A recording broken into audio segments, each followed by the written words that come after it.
Sana kamukha ko siya. Sana marami akong pera. Sana kami na lang ulit. Sana wala akong sakit. Ikaw, anong sana mo?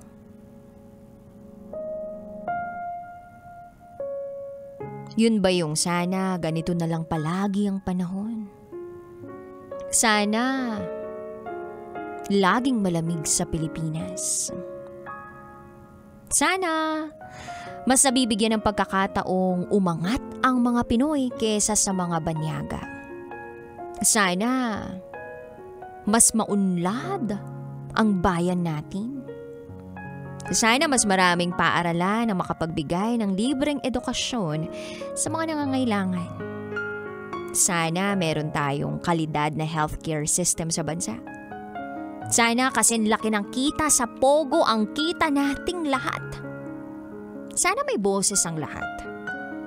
Sana may hustisya para sa lahat. Sana maging bilyonaryo ako. Sana hindi na lang ako ipinanganak na mahirap. O sana hindi na ako nahihirapan sa buhay na ito.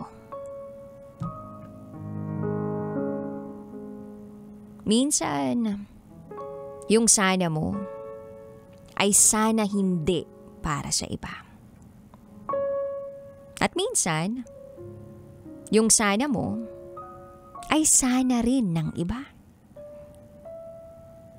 Ang dami nating sana na minsan nagiging sayang.